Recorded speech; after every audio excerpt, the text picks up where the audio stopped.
सरकारी बंगला कोई जनप्रतिनिधि, चाहे वो एमपी रहे या एमएलए या मिनिस्टर, खाली करता है तो सरकार का चीज है और इसी से उसका चाल चलन और चरित्र झलकता है।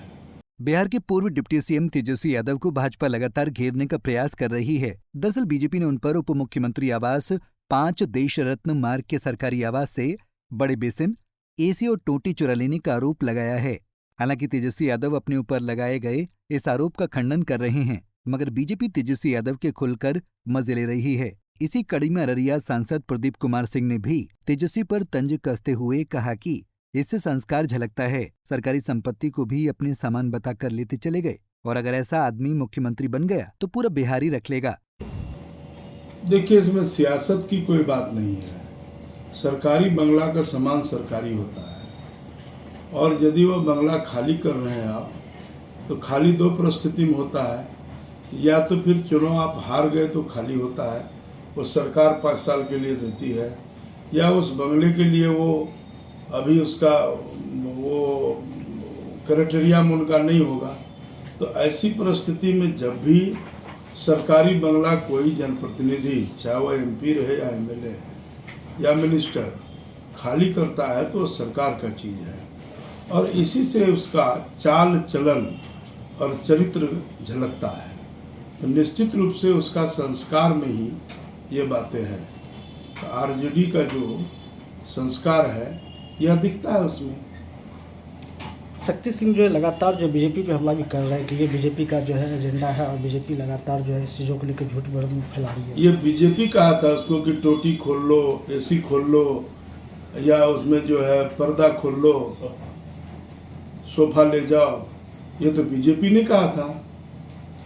तो जब आप गलती करते हैं तो तभी तो आप बीजेपी बोलती है, ऐसे तो नहीं बोलता है कोई।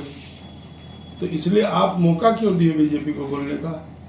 आप गलत काम कर रहे हैं, आपको जरा सा भी शर्म नहीं है कि सरकारी का सामान हम उठा के ले जाए, टोटी खोल के ले जाए, नलकी खोल के ले जाए, एसी खोल के ले जाए। ये भाजपा तो नहीं कहा होगा। इसलिए जनप्रतिनिधि को देखना चाहिए कि ये सब घटिया किस्म का काम करके उसका आचरण दिखाई पड़ता है। तो उसको अगर देश दे देगा और उसको अगर राज्य का मुख्यमंत्री बना देगा तो क्या करेगा? सांसद प्रदीप कुमार सिंह ने कहा कि चारा चोरी करते अब सरकारी संपत्ति चोरी करने में लगे हैं और इसमें कोई सियासी बयानबाजियां नहीं हैं। तो उनके संस्कार में ही है घटोला करना। अब टोटी तक खोल के ले जा रहा है, कितना शर्मनाक बात है। आप बीजेपी पर आरोप लगा रहा है, शक्ति यादव क्या बोलेगा? इसलिए गलत काम कर रहा है। तेजस्वी यादव को नहीं करना चाहिए। बिहार की जनता से वो सरकारी संपत्ति है, पब्लिक का प्रॉपर्टी है, उसको ले जाने का कोई अधिकार नहीं है किसी को।